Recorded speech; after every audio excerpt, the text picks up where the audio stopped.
Greetings, everyone. Welcome to Before I Do, the show that shares everything that should be done before saying I do. For those of you engaged, dating, want to be married, don't know if you want to be married, single, this is the show for you. Our goal is to facilitate courageous conversations on those topics relevant to dating and relationships. Yeah, so it is intended to be interactive. So please locate the comment section, right? Yes. Put in your questions. Tonight is Q&A. So definitely put in your questions. Yes.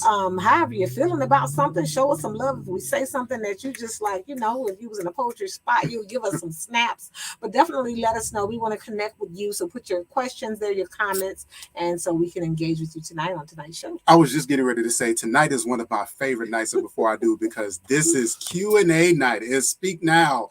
Before I Do's Q&A night. So we are here to answer your questions. So you can put those questions in the chat and we are going to cover them live right here on Before I Do. And so really excited about it because this gives you the opportunity with those burning questions that you want to have answered or just to even have discussed. Maybe you think a certain way and want to get some feedback on how it is. Man, we love having these types of courageous conversations and it's amazing the things that you learn. And so I always learn a lot from you. And so even with those of you who are attending as well, we always appreciate your comments and your feedback.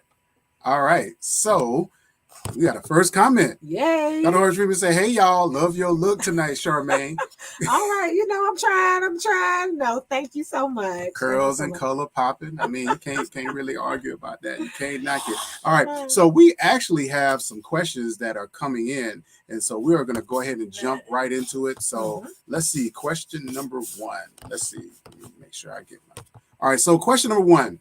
After dating a couple times, how do you know if the guy really likes you or is just trying to take advantage of you? Man, so after dating a couple of times, this is a huge question because I think you first have to unpack, okay, you've been dating someone for a couple of times. What is the quality of those dates, right? And I don't know how much pre-work happened before the date, because everyone has a dating process. So it's really hard to answer this question without knowing your dating process. But what I will say is be intentional with dating. First off, it's kind of like a job interview. And I know this is probably the worst metaphor ever, but I liken it to a job interview. Nowadays, when you go to apply for a job, they will ask you to put down at least 3 people or organizations who could be a reference. And back in the day, they used to check your references after they invited you in for the interview. And but now they don't do that. They check your references a lot of times before they even spend their time to call you in for the face-to-face. So I asked the question when it comes to dating, every person has their process. Some people date for recreation. So some people aren't actually trying to get to know you. That it's just recreational. It's a social event. It gives them a chance to have a meal with someone and get to know someone. And so everyone goes into dating with a different agenda. If you are dating to be married, then that's a whole nother ball game. And it requires quite a bit. So how do you know if a guy likes you? First off, I'm going to tell you your prerequisites for dating. You want to make sure you're on the same page. I'm just listening. You want to make sure you're on the same page and that you're dating people who are on the same track that you're looking for. They're on the track to get married. A lot of people are open nowadays and they'll tell you, it's just for fun. I'm dating for fun. I'm not looking to date to get married. So how can you tell if a guy likes you? I think it'll be a guy who won't waste your time. He'll be pretty honest and straightforward about who you are, what he likes about you. And I guess for me, it goes back to, I can tell if a guy likes me if he likes what I like about me. So what do you like about you? So for me, unfortunately, as a woman of color, sometimes gentlemen look at me and I feel like, you looking at my breast, you looking at my butt, you looking at my curves, but do you see me? So for me, my value is placed on my intellect. Can he have an intellectual conversation with me? Is he an intellectual equal? So I judge whether someone truly likes me if they like what I like about me. They demonstrate it not just in words, but in actions. And they show that those things have value, not just my body and not just my asset. So let me chime in here because this is actually a gender-based question. The question I shouldn't have been answering. No, you're absolutely well within your right. But that's why I'm just sitting back because again, this is a gender-based question. So the question was, after dating a couple of times, how do you know if the guy really likes you or is just trying to take advantage of you? All right, so. What I will tell you is this. I need to get the bell ready. Yes, you definitely need to get the bell ready. Let me make sure this is the good working one. Here's the thing. Okay, and you've already alluded to it. The first thing is that everybody dates for a reason. Mm-hmm. Everybody is coming for something. Mm. So the question is, what did you come for and what did they come for? So everybody's coming looking for something. Mm. Now, here's the second thing about generalizing men. And you alluded to it. You have to watch what we say. You have to watch what we do more than listen to what we say. You have to watch what we do more than listen to what we say. Wow. Men have most men. I don't want to get into. I don't want the cancel culture to come and get me. Well, then you have to say some men, a lot of men. Most men have been trained as the pursuers, as the salesman, as the person that can say and sell anything. So we will say what we need to say in order to get what it is that we came to get. So to help protect yourself in that scenario, first of all, your greatest asset is time. Make sure that you are not in a rush, that you take your time. And as you are taking your time, you are observing. So you're watching. And are his actions aligning with his words? What is he saying versus what is he doing? Are they contradictory? Where are they contradicting? That is a really important part of really discerning exactly what he came for and if he likes you or if he is actually there to accomplish a goal of getting something from you. So that's trusting, that's that trust but verify. Absolutely. Right? But let me ask you this. Okay, I'm going to stretch this question a little bit more. Is it a fair analysis to observe what a guy likes about himself to see if it's in alignment with, because some guys will be like, a lot of guys are confident, and or at least they appear to be, right? And so how close in alignment would you say a guy needs to be with what he values about himself to see if that is going to largely connect with what a woman values when it comes to herself? Absolutely. And that's not even a gender-based thing. That's individual based, where as you're getting to know someone, where they spend, how they prioritize their time says a lot about their value system. So that's something you'll want to pay very close attention to as it relates to the things that they're interested in. Where are their passions? What are some of the things that they are doing when they are not with you and when you all are not dating? And so those things oftentimes will show you where their principles are, where their values lie. And so again, that's part of the watching, but that's watching with your ears, as in you're listening. And so what we like to say is you have to watch with your ears and listen with your eyes. So that's what you're doing. When you're watching, you're actually reversing roles. So now notice we didn't say anything about the mouth. Notice we didn't say anything about the mouth. Because what mama them say? Exactly. You can't tell everything you know.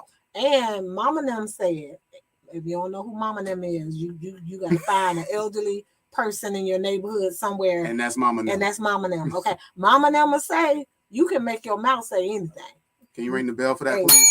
That's my father. That's my father's favorite. That was my father's favorite saying. Okay. You can make your mouth say anything. That's a t-shirt. And most men will absolutely do that in order to get what it is that they came to get. So definitely make sure what I was getting to it when it came to the mouthpiece.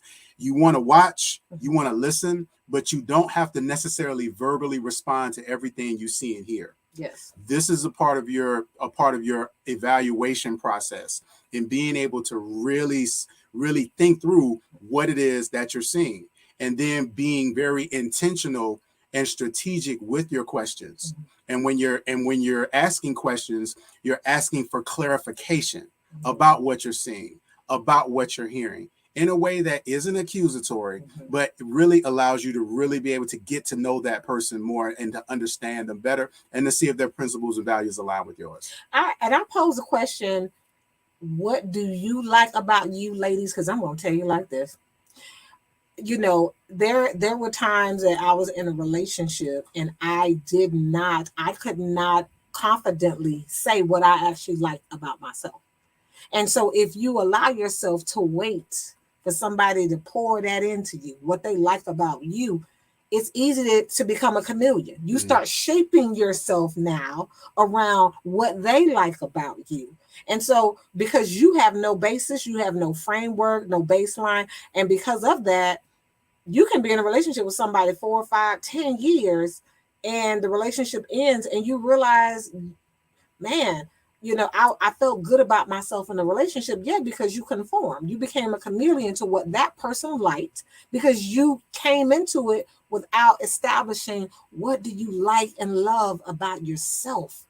And so we largely do a lot of work, not just with couples, but individuals, because you need to individually love yourself and be healthy and make sure you value you before you try to attach yourself to somebody else's value. And that actually leads into our next question. So question number 2, is there a right amount of time you should wait to marry someone? If so, how long should you give it? Now, this is a great question. And obviously it varies from couple to couple and from relationship to relationship. You'll hear people say, you know, I met this person and I knew from the second date that they were the one, or we dated 4 months, or we dated 6 months. There are some people that they've been dating 5, 10 years and they still haven't chosen to marry yet. So obviously this question is obviously subjective to the individuals that are in the relationship. But what we will say is that you should not marry someone unless you have gone through all 4 seasons with them.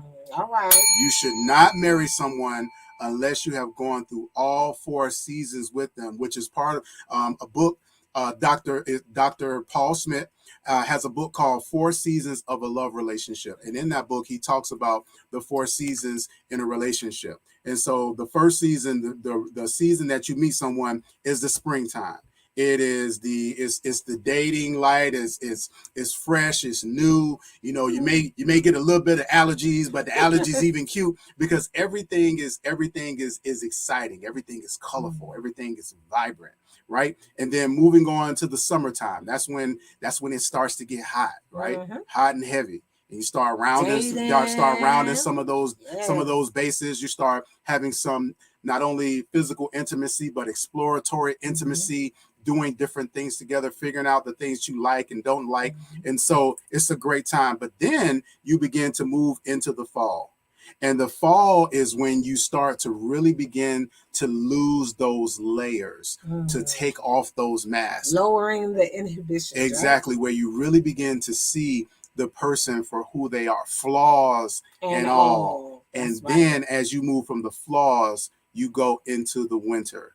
And that is where the challenges lie, where you really see that person and some of their baggage and some of their issues, some of the things that they may have come into the relationship with, that they may have carried with them from their childhood or from their previous relationships. So all of those things, what we like to say is that you're going from good to great until you experience good, great, bad, and challenging. Yeah. And all that adds up is up to real.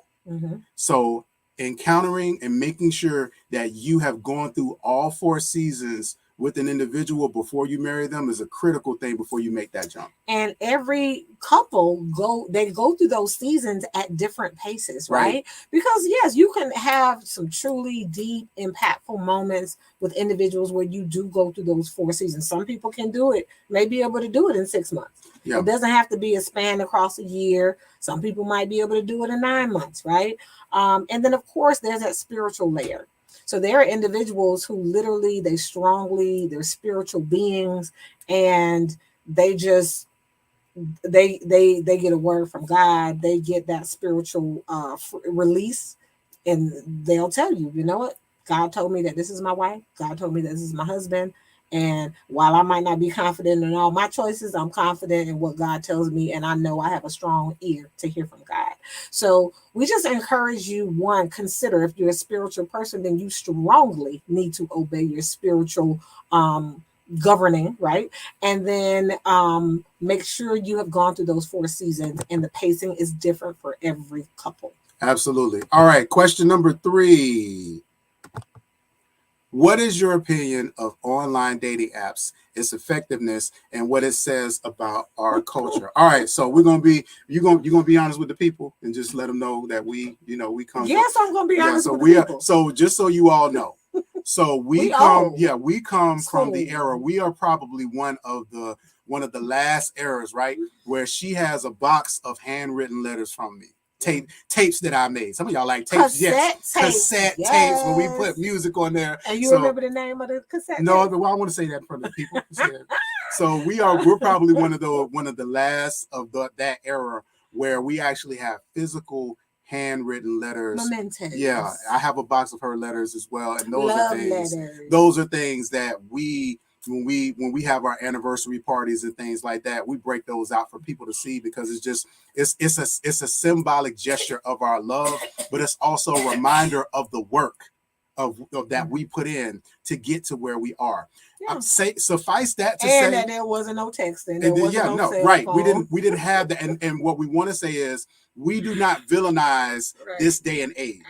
The culture that we live in is digitized. It's virtual. And so when it comes to online dating apps and things of that nature, that is a part of this culture. That is a part of the way people connect and meet one another. And so there's absolutely nothing wrong with that. They're very useful tools. There are some really good sites, but just like anything, you want to be very careful of how you navigate them. Absolutely. You want to make sure that you protect yourself in the process, and make sure that you are also, as you walk through it, requiring certain things of the individual that you meet, because obviously there is a layer or veil of secrecy and discretion and exposure that you don't necessarily that you can maintain because of it being virtual and digital. So just making sure you protect yourself. It goes back to like dating, where the person's representative shows up. Mm-hmm. My representative can show up right on the first date, second date, even 3 months in. I can present to you and give you the package that I want you to see. Well, online dating definitely adds that layer. I mean, let's be real, y'all. I didn't wake up looking like this. Okay, so with online dating apps, I can present myself like I can look like Beyonce online. I can put a picture up there. I can filter this, filter that, alter this, alter that. I can present to you whatever I want. So our opinion about dating apps is, first of all, it is a part of the culture. More than 31% of millennials use dating apps to connect with people. So it is very much a part of our digital age. Our generation, we're Gen Xers, and only about 17% of us use dating apps, so on and so forth. And it goes down the older people get. However, it is not going anywhere. It's a part of our culture. So let's go ahead and tap into the best dating sites. First of all, if you are going to use them, you need to ask yourself again, what is your why? Mm-hmm. So don't just get out there and just jump on any dating app. Ask yourself, what are you dating for? It goes back to your intention. So for example, these are a couple of dating apps that are deemed the top 10 dating apps of 2022. However, they're labeled by the intention. Mm-hmm. So if you are a woman, a confident woman, it is said that in 2022, the best dating app for you to be on is Bumble. Now your experience might be different, right? If you just want a quick hookup and like I'm dating because I'm trying to get some sex, like I really am trying to get these body parts. Wait, don't say it.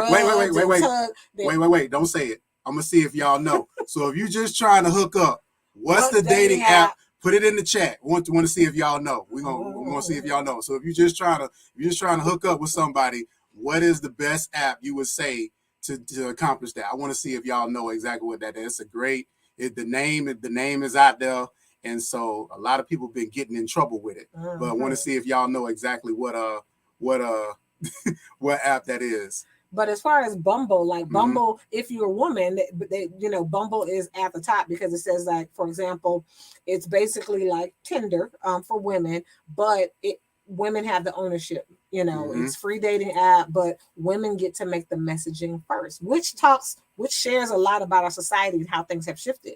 Because during our generation, like I wasn't gonna approach a guy. Like if you like me, just like I expect you to be a leader, I expected you to approach me, And so, but that was my expectation, my standard, and that was kind of the popularity of the culture we grew up in. Whereas now, no. Women are like, no, I'm going to exercise I'm going to shoot my shot pretty much. I'm going to go for what I want.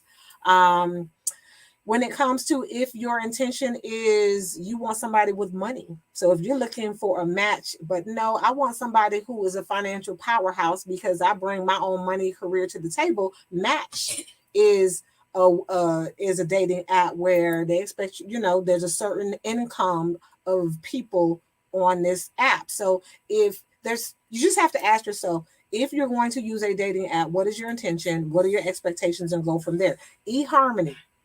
Best for marriage seekers. So if you're interested in actually getting married, then eHarmony, which remember it came out a few years ago, still very popular as it relates to dating individuals that are interested in getting married, actually leading to marriage. And our young people, millennials, they might say, no, eHarmony, that's for the old. eHarmony is for the old people. But I'm going to tell you like this, right? One reason why I would endorse eHarmony is because it actually uses, and we're relationship counselors. It uses psychology. So it uses a combination of compatibility psychology as well as personality profile to help you be matched with someone that has a stronger connection with you, instead of you looking at somebody that got the abs stretched out. Like I said, if you're looking for a hookup and all of that, you get on dating sites to align with what your intentions are. But if you're looking to be married, you want a life story, not just a sex story, then you definitely want to make sure you're compatible. This is why people pay us counselors. They book sessions because you really want to make sure you know who you are. You've unpacked your personality type as well as making sure you know who you will be compatible with. eHarmony does that. In a lot of ways, it sounds like making sure you pick the right dating app is akin to making sure you're in the right physical places. Arena. If you're looking at meeting someone of a certain ilk, like in the community, if it was a physical place, like, hey, you want to hang out here or you want to go there, if this is what you're looking for. If you're looking at just hooking up with somebody quick, you want to go to this particular entertainment district. If you're looking for a husband, you want to go to this place. That's true. So it's the same type of mindset when it comes to a lot of these online apps, is making sure that you're intentional and clear about exactly what your intentions are so that you can adhere to the right app for you. Hey, you guys, this is Before I Do Speak Now Q&A night, and we are loving these questions. Hey, man, I'm loving these questions, and we got to take a quick commercial break, and I don't want to do that. But listen, you're tuned into Before I Do. Y'all stay tuned for more questions, y'all. We'll be right back.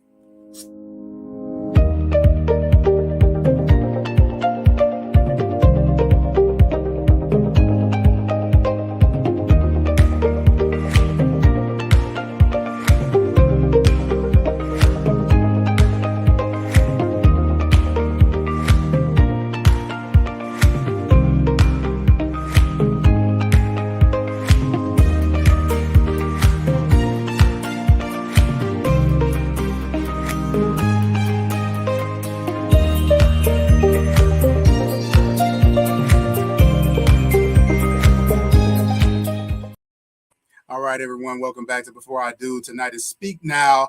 before I do's Q&A session, and we just tackled some really great questions. These are real questions from real people. And so we're going to continue on. Our next question is, can you explain your take on the difference between being equally yoked and compatibility? Now, this is a scripture-based question. Now, the term of being equally yoked comes from the book of 2 Corinthians chapter 6, verse 14. You better know your Bible. That's sexy. Now, in this particular passage of scripture, the Apostle Paul is talking to the Corinthian church, and he is admonishing them about their connection and compromising their faith by some of their dealings and interacting with unbelievers. So that is an important context, because what people will oftentimes do is they will take the scriptures out of context. So recognizing that in this particular term of equally yoked, Paul is referring to your spiritual belief. Now, can it be applied to your love interests and relationships? Absolutely. And so we believe that when it comes to your spiritual foundation and your faith, it is critical to have an individual that shares your same faith. If you strip away every part of our relationship, if you take away our jobs, if you take away our everything we've accomplished, if you take away everything, what you will have left is both of us having the same faith as it relates to trusting and believing in God. That is the foundation and the core of us, which means that it is the core of our relationship. So part of being equally yoked is making sure that your foundation, the foundational basis of your relationship and the individual that you're looking to build a partnership with, that partnership is unified in a way that is something that is going to be steady and consistent throughout the years. Now, you mentioned the term compatibility. Now, compatibility is the agreement between two or more objects or items. So a good example is, remember a few years ago when the Apple products weren't compatible and you couldn't use Microsoft Windows systems on them. And I remember how frustrating that was, where you would send somebody a document and they weren't able to open it because they had an Apple product. So those two things weren't compatible. And then a few years later, they came out with the Windows Suite application that you could then open up on Apple. It's the same thing when it comes to relationships, where you can actually have two individuals that are compatible because of the season and the place they are in life. But over time, just like with your electronics and your technology, where because of some updates, because of some changes, because of some shifts, it can oftentimes shift your compatibility. And that is part of the reason why your foundation has to be in order, so that when those storms and when those tests come in life, you can go back and make sure that you're connected. All right, so this is the educator in me. I'm going to break it down. We know you are. Even more, right? The practical. So when I think of compatibility, right, and helping our clients, and what we typically work with is, you're right. Sometimes we're compatible professionally, right? We can be compatible when it comes to our personality, our cultural backgrounds, and things like that. Think of compatibility in that way, but the equally yoked goes back to that spiritual foundation, and in every relationship, because again, God created marriage. So a lot of people plagiarize it and they try to do it without God. Now, we ourselves, real talk, we have hit moments in our marriage, in our 20 plus years of marriage, where guess what? We get tired. We come to the end of ourselves, right? He get on my nerves. I get on his nerves. Yep. I'm going to ring the bell on myself. That bell about to get thrown out the window. But what happens when you both get tired, right? You come to the end of yourself, because we firmly believe in the creator who created this institution of marriage. Guess what? That is our core. That is the power source. We can't run a system off of our own energy and rely on that, because we're going to be inconsistent and tired at times. So we plug in to our spirituality, and that is the driving force. That is what renews our strength when we come to the end of ourselves, and life is hard. Crises come up, things come up, and sometimes you're going to have to really lean in to that spiritual understanding to really continue to go forth and do the work. So the equally yoked, that is big. All right. And that's powerful because you don't want to be at odds there. And part of the reason why Paul uses this example is because a yoke was a tool or mechanism that was used for oxen to actually plow a field. So it's a bar, and then a neck brace that bulls use in order to plow a field. So that speaks to purpose. You can't be yoked together and you've got two divergent purposes where you're going one way and you're doing one thing and I'm going another way. Exactly. Two visions is division, division, two visions. So what we also believe in is that there are the convergence of three purposes when you get married. So just like Charmaine has an individual purpose, and it is my responsibility to support her in the individual purpose that God has instilled in her. I have an individual purpose and a path that God has laid out for me, and it's her responsibility to support me in that. That's why she was brought into my life. Then thirdly, there is a collective purpose that we have been brought together to accomplish and do. So part of that equally yoked is making sure that we're moving in the same direction. It doesn't mean we're doing the exact same things. It means that we complement one another in such a way so that all three of those purposes are fulfilled in our union. And for example, again, breaking it down even further, one time we had a couple that we were really trying to help them think through their process, because our goal is not to persuade you one way or the other, but for you to have a real experience to make sure you're making clear choices, right? And to understand yourself and your process. And so we had a couple that one believed in monogamy and the other person believes in polygamy. And at some point, giving them homework, doing the work, they realized that, you know what? One was going to give up their belief system for the other person, right? But how long is that going to work if truly deep down, again, that's two visions, that's two levels of understanding, that's two different cultures. And at some point, what happens when that person makes them upset? And I've compromised 20 years in this relationship. I believe in polygamy, but you believe in monogamy. So I'm only going to stay married to you. And I'm not going to marry anybody else because that's not what you want. But when you make me upset, when we're in crisis, am I going to really revert back to my original belief system? How long am I going to commit to your belief system and deny myself, my nature? So it's really important to be equally yoked. And that compatibility piece, I almost look at one as kind of nature and one as nurture. Yeah, well, it's not enough to be connected with the right person. You have to be connected with the right person for the right reasons. All right, next question. That's a bail moment. All right, next question. How do you know if someone is the right person for you?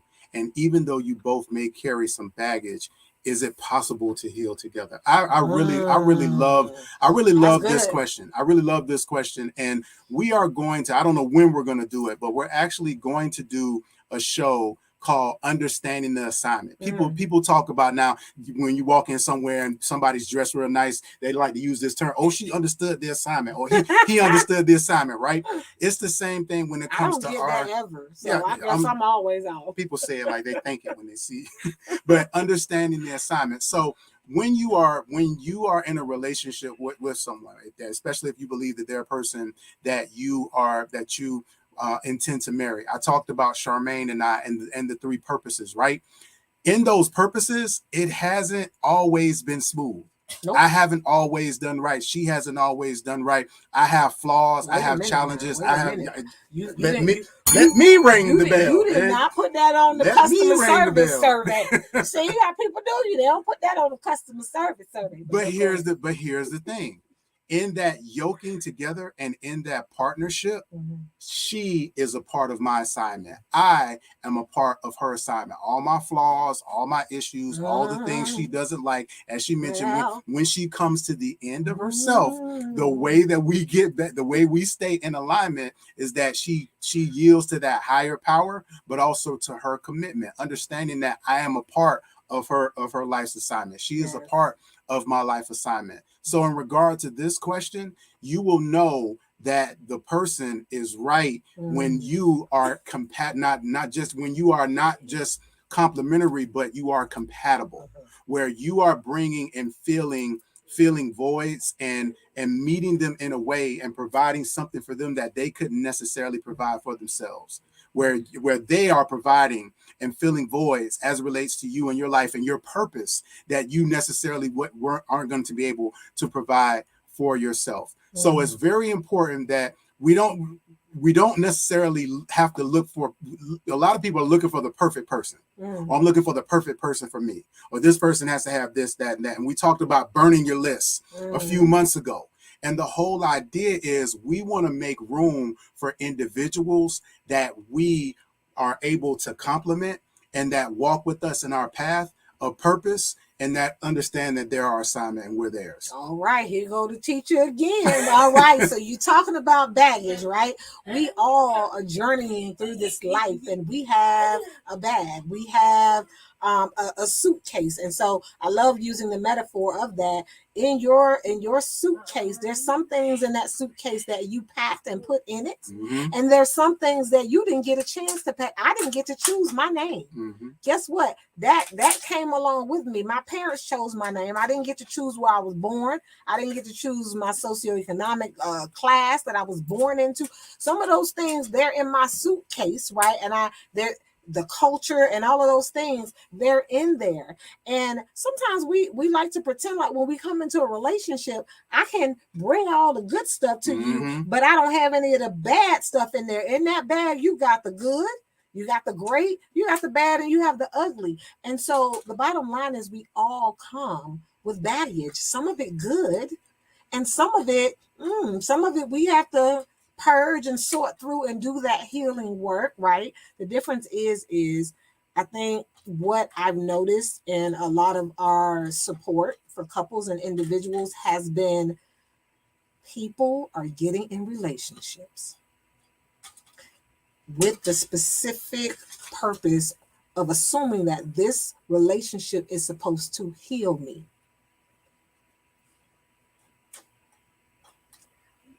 I married you. You're supposed to heal me. You're supposed to be my man. You're supposed to be my counselor. You're supposed to be my best friend.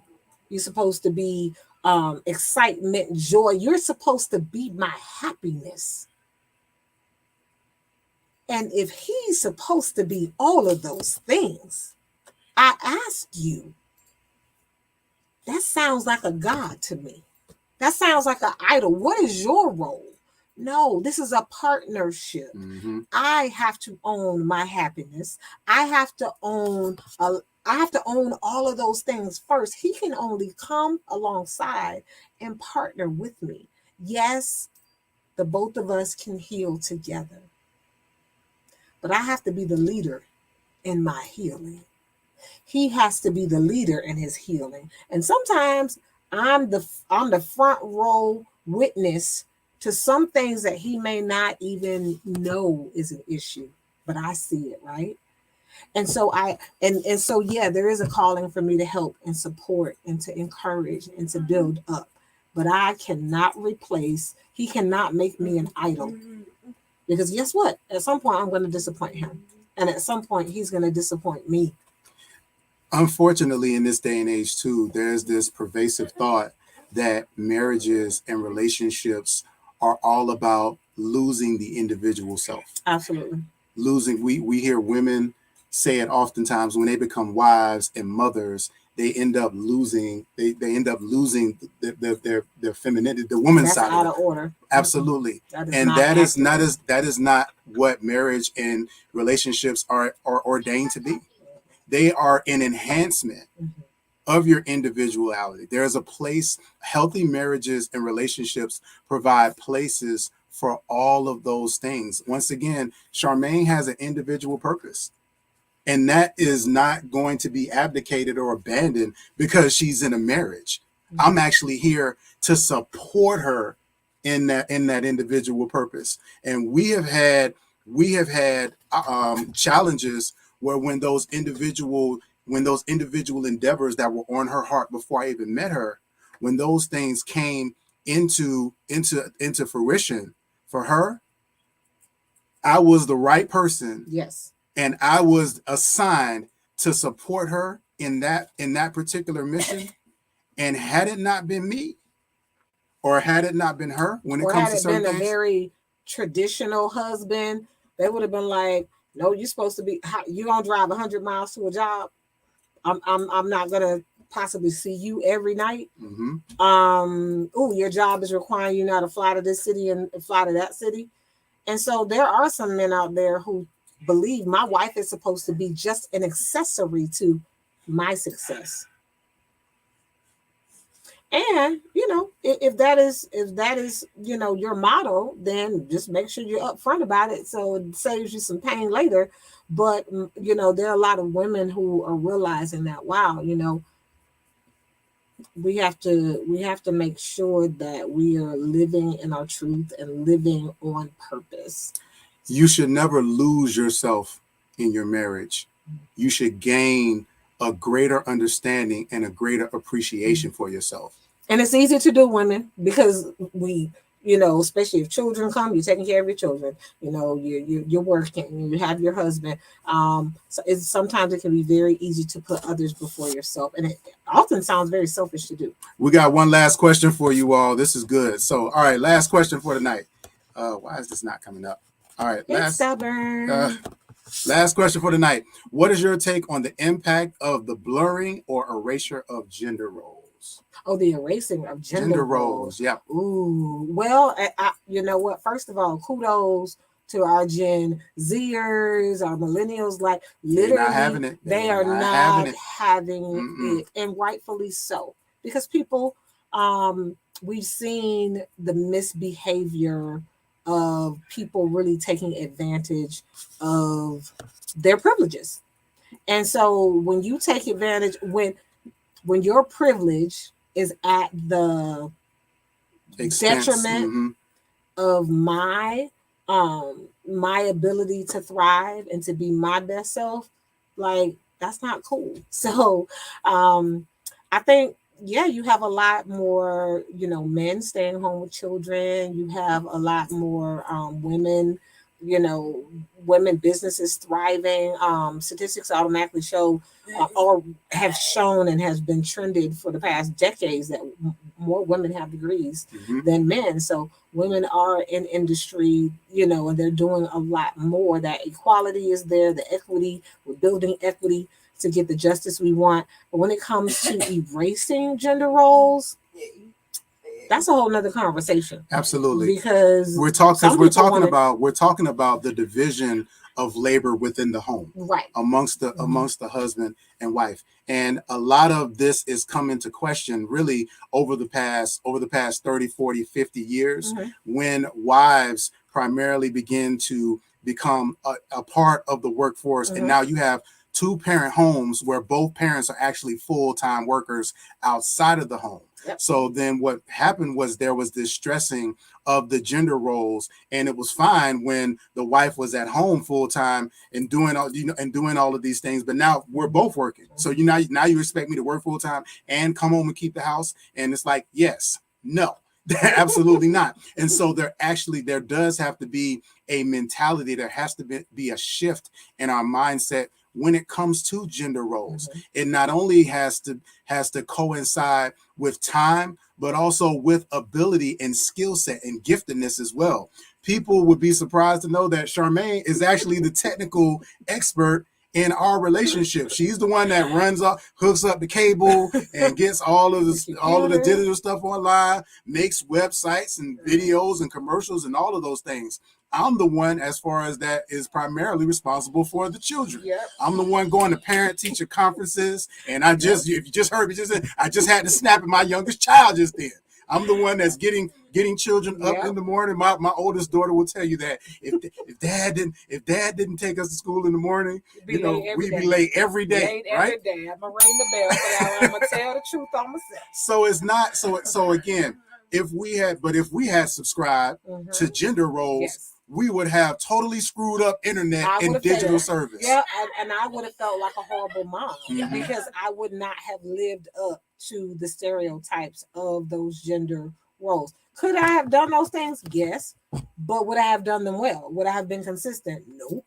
Right. And so we definitely didn't subscribe to that. But that doesn't mean we didn't hear it sometimes from friends, relatives, questioning my womanhood, questioning his manhood because we didn't subscribe. So to me, we really, when we work with couples or individuals, we empower them to, first of all, operate. Why would you, again, we don't expect fish to fly.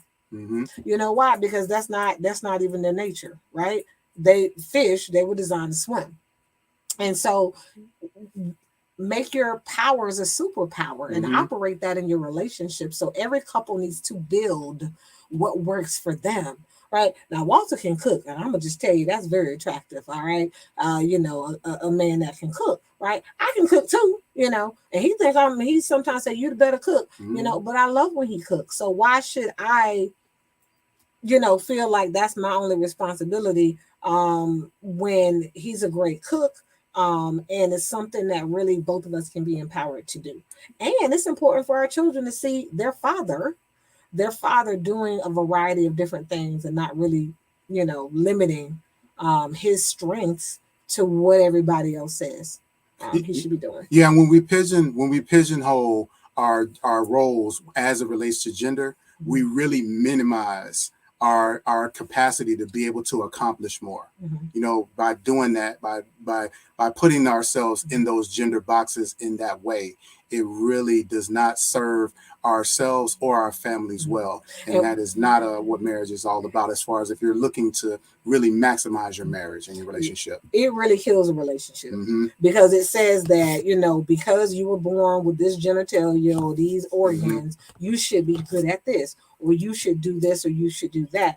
But guess what? In a relationship, you want spontaneity. Right? When we talk about intimacy is just not sexual intimacy. Intimacy is a variety of different things. We want variety in our relationship, but in other areas, we want to box people in. So we want to keep things open to, allow your partner's power to become a superpower. Allow them to thrive in it and not judge them because... So if you have a wife and she's a workaholic and she loves to work, she's very, she loves her job, don't guilt her because, she's not as satisfied staying at home with the children and putting the work in there. And don't judge a male or man who wants to stay home and take care of his children. Absolutely. Hey, y'all, we are so excited that you all joined us this evening for Before I Do and our Speak Now Q&A. We do this the last Wednesday of every month, so be sure next time to get your questions into the number, and also be sure to join us each and every single Wednesday night at 9:30 p.m. right here on the Couples Academy channel. And also be sure to reach out to us for a session as well. Yes. We would love to meet with you. We want to meet with you. We Yes, want to hear indeed. from you, and we want to make sure you are in a relationship either with someone else, but you are always in a relationship with yourself. So you want to build yourself up, right? So that others see the beauty, the quality, the value in you that you see in yourself. Like, share, and subscribe at Couples Academy. And on behalf of the Couples Academy, my name is Walter Jennings. My name is Charmaine Jennings. You've been tuned into Before I Do. We'll see y'all next week. Peace, everybody. Welcome to the Couples Academy app. The Couples Academy app is your go-to hub for how to do marriage right. Get started with our app today by perusing our amazing features that conveniently allow you to connect. This app is packed with powerful content and resources to help you grow and stay connected. With this app, you can watch our messages, find marriage resources, watch, listen, and read the real-life stories of restored couples, sign up for events, read articles and blog posts, stay up to date with push notifications, share your favorite messages via Instagram, Facebook, Twitter, or email, and download messages for offline listening. For more information about the Couples Academy app, go to couplesacademy.org.